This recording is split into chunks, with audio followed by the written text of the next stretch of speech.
I've just finished a beautiful website for a client and I am not deploying it. No, if you're watching this, Lucas, I'm not deploying it, bro.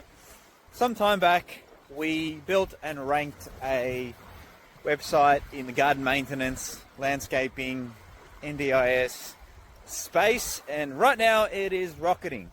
Yes, it's not as pretty, it's aged. Yes, it has less of your latest and greatest branding and photos and things like that and videos, but it's climbing the ranks and getting the leads. Like, the leads have more than tripled since the last 5 months.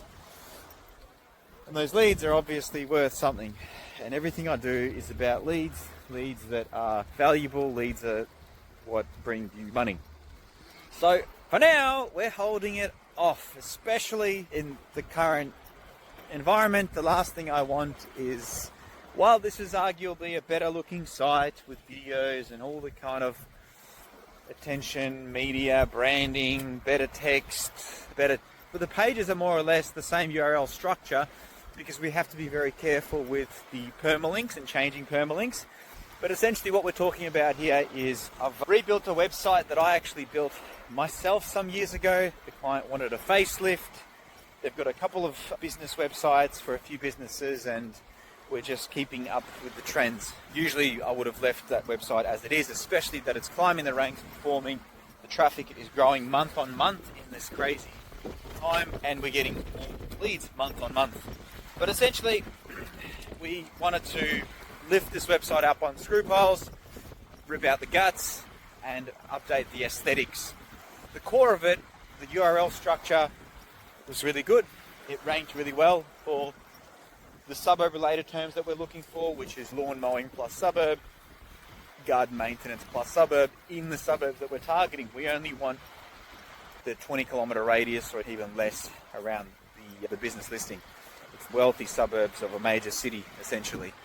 But moral of the story is, I'm not deploying it, because at the end of the day, it's the leads that are bringing the profit.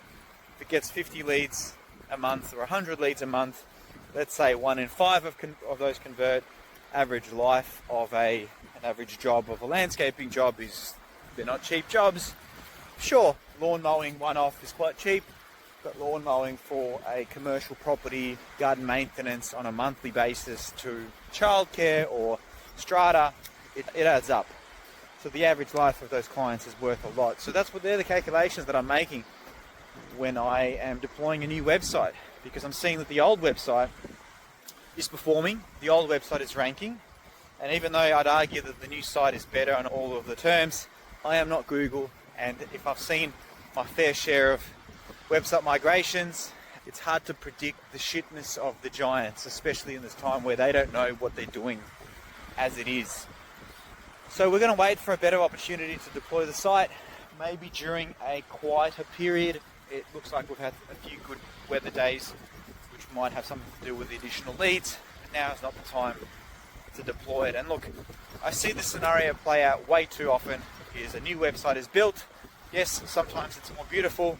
Most of the time, no consideration is taken at all for looking at the old site and the old pages, which pages rank and whatnot. The design agency just goes ahead and builds a beautiful website, arguably better than the old one.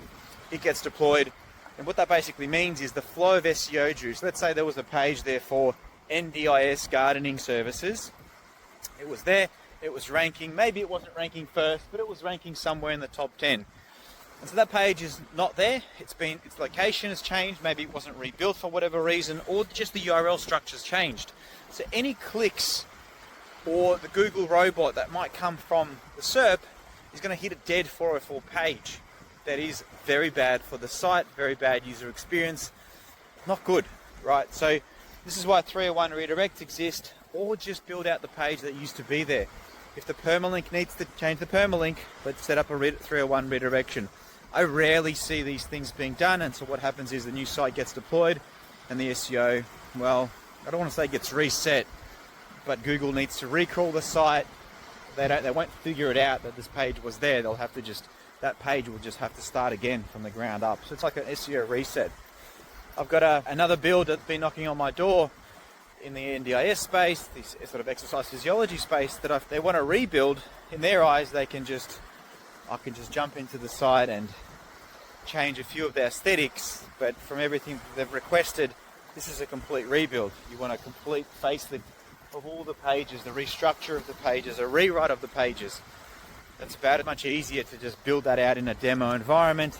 When it's built, everyone approves, we then deploy it. Trying to do those edits on a live site is terrible for SEO and probably not going to be a good experience. It's a recipe for disaster. But hey, you knock on the door of any other design agency, they'll gladly build you out a new site, probably at 1/20th of the price. They'll deploy it and it'll just wipe all your historic rankings.